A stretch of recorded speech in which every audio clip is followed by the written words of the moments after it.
오늘 말씀 가운데 나와 있는 것이 무엇이냐면 가정에 대한 것에 대해서 사도 바울이 이야기하고 있습니다.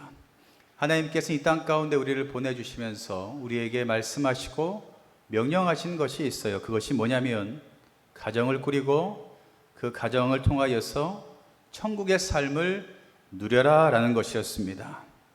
무엇을 꾸리라고요? 가정을 꾸리고 그 가정을 통하여서 천국을 미리 경험하라 라는 것이었습니다. 우리는 천국을 날마다 소망하며 살아가고 있죠. 우리는 생각하는 것이 천국에 가면 아픔도 없고 슬픔도 없고 고통도 없고 라고 생각을 합니다. 왜 그런 줄 아세요? 하나님께서 다스리기 때문입니다. 하나님께서 모든 주권을 주관하시고 하나님께서 그 땅 가운데 천국의 모든 것들을 인도하시기 때문에 우리가 그곳에 갔을 때에 아픔도 없고 슬픔도 없고 고통도 없이 평안함을 누릴 수 있게 되는 것입니다. 천국에서는요, 내 뜻과 내 생각이 아니라 하나님의 뜻과 하나님의 모든 것들을 인정하고 순종하는 것이 필요하고 그때에 우리에게 천국의 삶이 누려지게 되는 것이죠. 그러면 이 땅 가운데 하나님께서 천국의 모형으로 말씀하신 가정을 천국으로 삼고 누리길 원한다면 무엇이 필요하겠어요? 동일하겠죠. 하나님의 주권이 가정 가운데 있어야 될 줄 믿습니다. 가정 가운데 내 목소리가 높아지고 내 뜻이 높아지는 것이 아니라 그 가정 가운데 하나님께서 주인 되어 주시고 하나님의 말씀이 그 가정 가운데 넘쳐나고 그 가정 가운데 속해 있는 모든 사람들이 말씀대로 순종할 때에 그 가정이 천국에 이를 수 있게 됩니다. 여러분들의 가정이 온전한 천국이 되시기를 간절히 바랍니다. 그러면서 하나님께서는 분명하게 우리에게 말씀하시죠. 가정을 꾸려라. 창세기 1장 27절에 말씀하고 있어요. 하나님이 그들에게 복을 주시며 하나님이 그들에게 이르시되 생육하고 번성하여 땅에 충만하라. 땅을 정복하라. 바다의 물고기와 하늘의 새와 땅에 움직이는 모든 생물을 다스리라 하시니라 라고 말하고 있습니다. 여러분들, 우리는 가정을 만들어야 하고요, 가정의 그 행복은 계속해서 만들어지는 것임을 기억하시기를 바랍니다. 성경에서는요, 행복한 가정의 비밀을 어느 것에 비유하냐면 주님과 교회의 관계 속에서 늘 말씀하고 있습니다.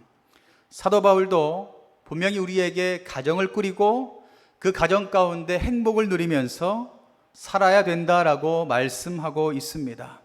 그러면 사도 바울이 이야기하는 가정의 행복은 어떻게 해야 이루어질 수 있을까요? 오늘 본문의 말씀인 21절부터 33절 말씀에 보면 그리스도를 믿는 가정의 첫 번째의 핵심인 남편과 아내의 모습을 표현하고 있습니다. 성경적인 남편과 성경적인 아내의 모습이 나오고 있죠. 여러분들, 에베소서를 보면 공통적으로 나오는 생활의 원리가 한 가지 있어요. 그것이 뭐냐면 성령 충만함이 있어야 된다라고 말하고 있어요. 에베소서에서 사도 바울이 이야기하는 것은 우리에게 꼭 필요한 것이 있는데 그것이 바로 성령 충만함이다라는 것입니다. 성령 충만해야지만 가정이 하나님 나라가 되고 성령 충만해야지만 내가 서 있는 사회나 직장이 하나님 나라가 됩니다. 그리고 성령 충만해야지만 교회가 하나님의 나라가 된다라고 말할 수 있습니다. 특별히 부부관계에서도 이 성령 충만함이 반드시 필요하다라고 말하고 있습니다. 그리고 부모와 자식 관계에서도 성령 충만함이 필요하고, 세 번째 주인과 종의 관계, 다시 말해서 사회적 관계에서도 성령 충만함은 필요하다라고 말씀하고 있습니다. 특별히 성경에서는요, 행복한 부부관계에 전제가 필요한데 밑바탕에 자리 잡고 있어야 되는 것이 있는데 그것을 21절에 말하고 있어요. 21절 말씀 우리 함께 읽겠습니다. 그리스도를 경외함으로 피차 복종하라 라는 것입니다.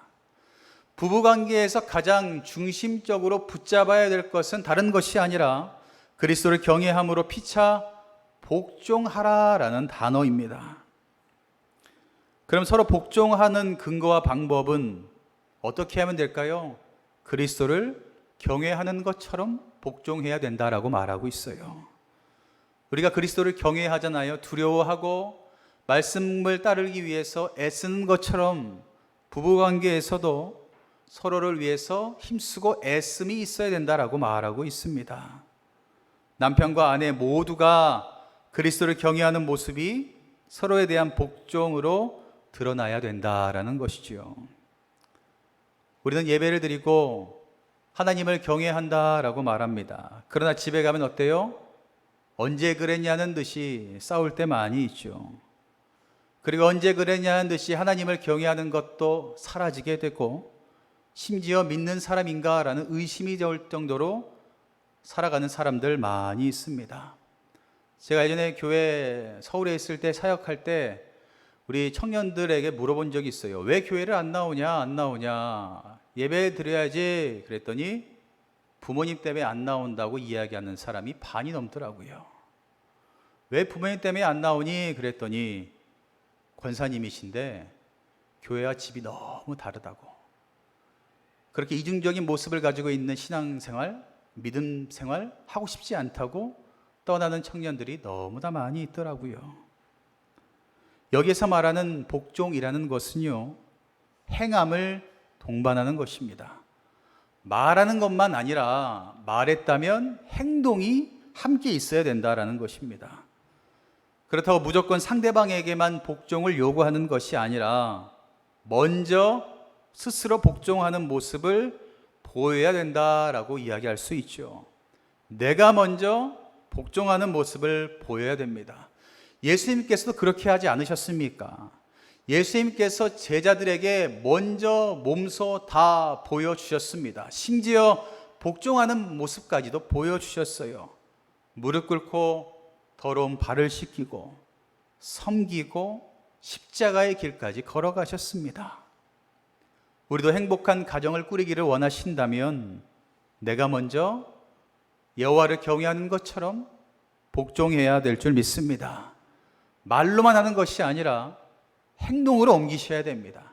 그것이 행복한 가정을 꾸릴 수 있는 방법이다라는 것을 기억하시고 여러분들의 가정의 밑바탕 가운데 그리스도를 경외함으로 피차 복종하는 그 마음이 온전히 심기어지시기를 간절히 바랍니다. 그러면 사도 바울이 말하는 행복한 가정을 이루는 첫 번째 방법이 뭘까요? 첫 번째로 아내들이 남편에게 복종하는 것입니다. 여러분, 이 본문의 말씀을 너무나 많이 들으셨죠?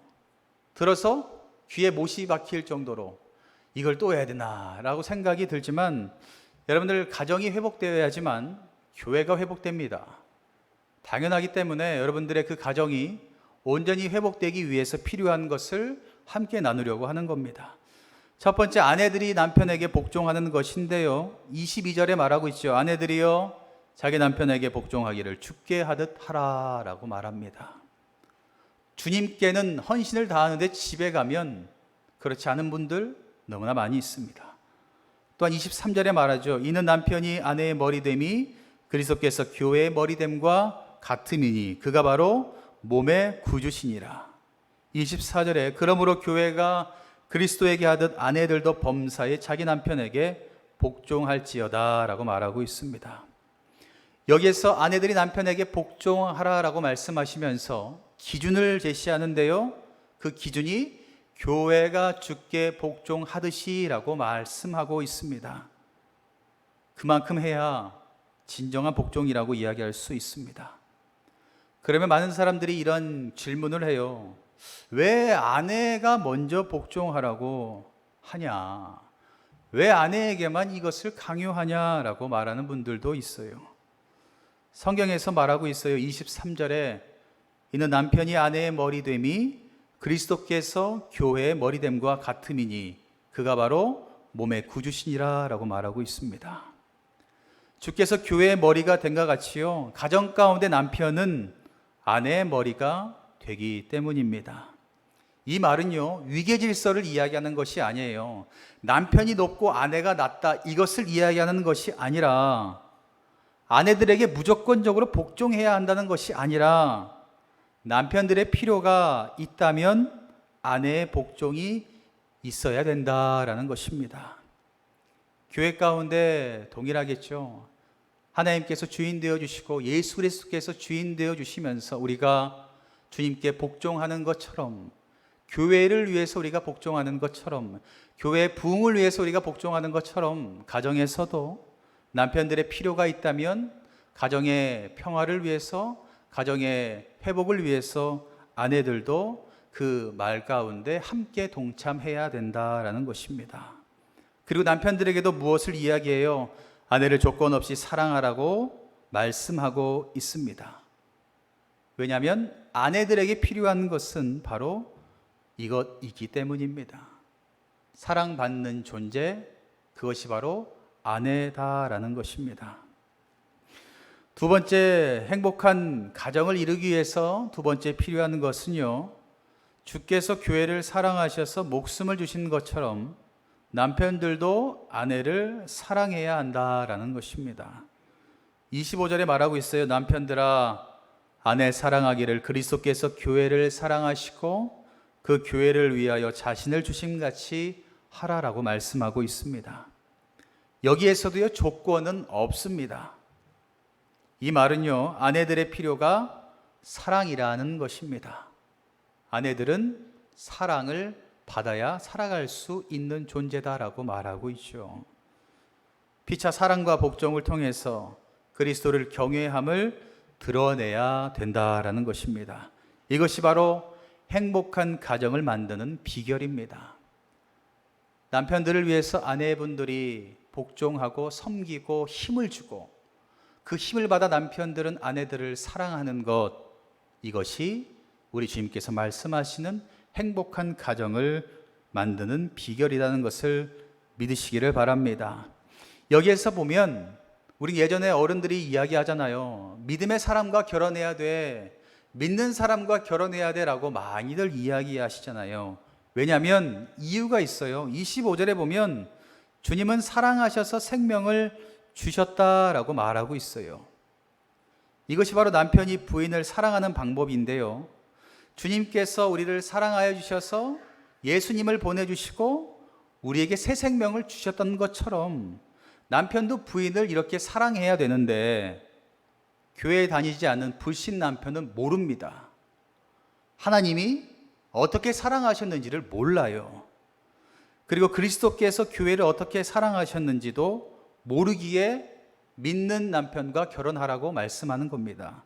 그리고 24절에도 보면 불신 아내도, 교회를 다니지 않는 아내도 교회가 그리스도께 복종한 것을 모릅니다. 모르니 서로 다투고 싸울 때 많이 있지 않습니까?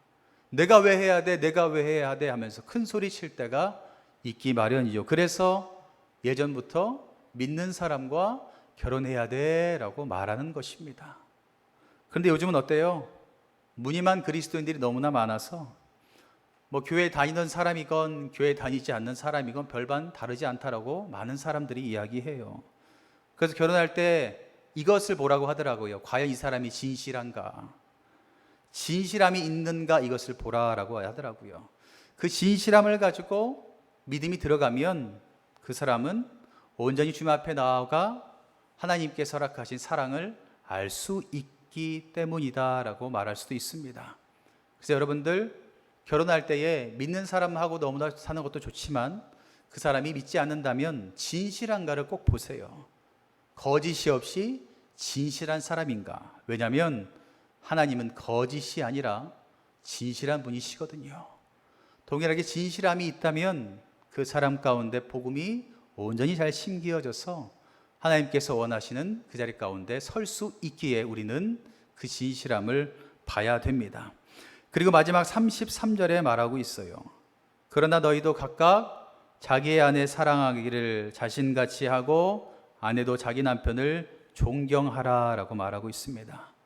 이 말씀은요, 창세기 2장 24절 말씀을 인용한 사도 바울의 말씀입니다. 24절에 말하고 있어요. 이러므로 남자가 부모를 떠나 그의 아내와 합하여 둘이 한 몸을 이룰지니라 라고 말하고 있습니다. 이 모습은요, 주님과 교회의 모습을 설명하고 있어요. 주께서는 어디 계셨어요? 하늘 보좌를 버리시고 하나님 아버지 곁을 떠나서 이 땅에 오셔서 예수님께서는 성육신하셨습니다. 그러므로 남자가 부모를 떠나야 한다는 것은요, 독립의 의미도 있지만 희생과 사랑의 각오가 있어야 한다라는 것을 의미합니다. 예수님께서도 하나님 품을 떠나서 이 땅 가운데 오셔서 어떻게 하셨어요? 희생하시고 고난받으시고 사랑을 나누어 주셨습니다. 이와 마찬가지로 남자들이 부모의 곁을 떠난다라는 것은요, 독립이 아니라 희생과 사랑의 각오가 되었다라는 것을 의미합니다. 그리고 그 아내와 합한다라는 것은요, 교회와 당신을 하나로 보셨던 것 같이 우리에게도 그 의식의 전환이 있어야 함을 뜻하고 있습니다. 둘이 아니라 하나라는 사고가 필요하다라는 것입니다. 동시에 또 이 말이 갖고 있는 현대적인 의미가 뭐냐면, 남자가 그 부모로부터 정서적으로, 영적으로, 물질적으로, 사회적으로 독립되어야 함도 의미하고 있어요. 요즘 계속해서 결혼의 연령이 늘어나고 있죠. 늘어나면서 어때요? 부모님을 의지하는 사람들 너무나 많습니다. 그래서 어떤 부모님을 그래요. 내가 세상 떠나면 우리 자녀 어떻게 하냐, 뭐 먹고 사냐 걱정하는 어르신들도 많이 있더라고요. 그만큼 부모님 곁에 날마다 거하면서 의지하고 살아가는 사람들이 많이 있다라는 것입니다.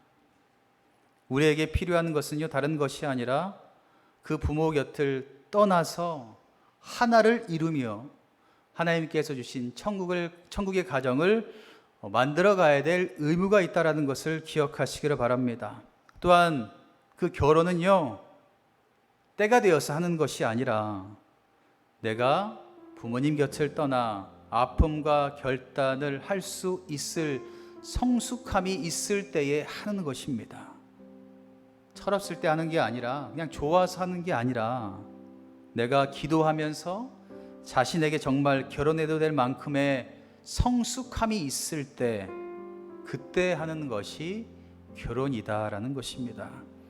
사랑하는 성도 여러분, 과연 우리 가정은 하나님이 원하시는 가정인지를 돌아보시기를 바랍니다. 그리고 아직도 가정을 이루지 못한 자녀들이 있다면 여러분들 그 자녀들의 성숙함을 가질 수 있도록 기도하고 애쓰시기를 간절히 바랍니다. 그래서 이 세상 가운데 천국, 올바른 가정을 꾸리고 그 가정에서 천국의 삶을 누릴 수 있는 우리 모두가 되기를 간절히 바랍니다. 그렇게 꼭 필요한 것은 가정을 이루는 것입니다. 믿음 가운데 살아간다면 반드시 가정을 이루셔야 돼요.